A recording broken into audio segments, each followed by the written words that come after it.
Well, you know, Locks got signed before I did. Even though I bought the Locks Riders, you know, they got signed. They were a safer group. You know, Puff signed them. And it was a blessing and a curse because they were sure they were happy about getting signed first, and they were on the Benjamins and shit was going. But then he made them jiggy and put them in suits and he probably didn't even get any type of like, because that's an A&R move. Like he just said, like he brought Locks to Bad Boy basically. Like he plugged them in. And probably didn't receive any percentages of anything for basically, you know, making that move happen or plugging them in like that. They didn't write lyrics for him and took all that publishing and raped him. Like, damn. Wow. Hold on. Run that back. Run that back. Made him jiggy and put him in suits and so he basically, that's what he going into. He's basically saying like once P. Diddy signed the Locks and all of that, basically, because if you're a fan of the Locks and you know, like, you know,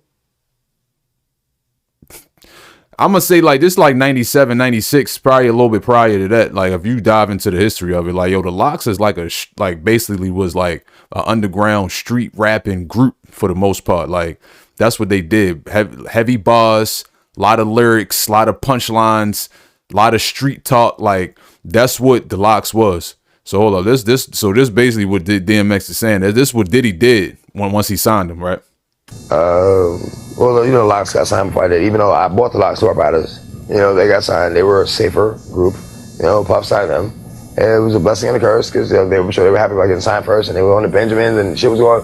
But then he made them jiggy and put them in suits and made them write lyrics for him and took all that publishing and raped them. Wow. Like, damn. Wow. I'm bad. I didn't, you know, like, you keep that. And we went to, like, soon as they got. Wow. And seeing this, why, like, yo, this is why I say, like, as a young artist, you got to go into the situation, like, with lawyers, you got to go into situation. When you signing these contracts, man, pay attention. When you signing these contracts, don't just sign contracts just because they throwing a bag in your face. Like, look at that fine print. Look at them details. I get it. I understand it. Like, yo, we coming out the hood. We struggling. They throw a bag in our face. It look good. And we just take it. And, you know, you try to figure your way out in the long run. Like I heard Young Thug say something like that, which I might pull that video up. But Young Thug said something like that in like an old interview. Like he knew his deal was messed up, but he was like, he knew how to work himself out of the deal. But why go through those?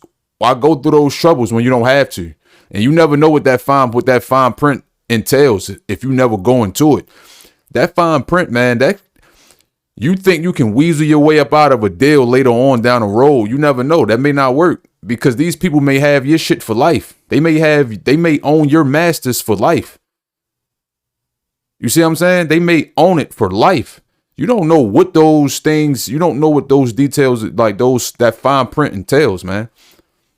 Let's get back into this real quick. When D was like, yo, if you like the Locks, like X is like Big Dog, like those are the Puffs, like you look. And you know, one thing I respect about Puff, he told me to my face. Like, you know, his voice is too rough, he's not marketable. I mean, what are you gonna do with that? Like it's Troops up, boy. Ooh, baby.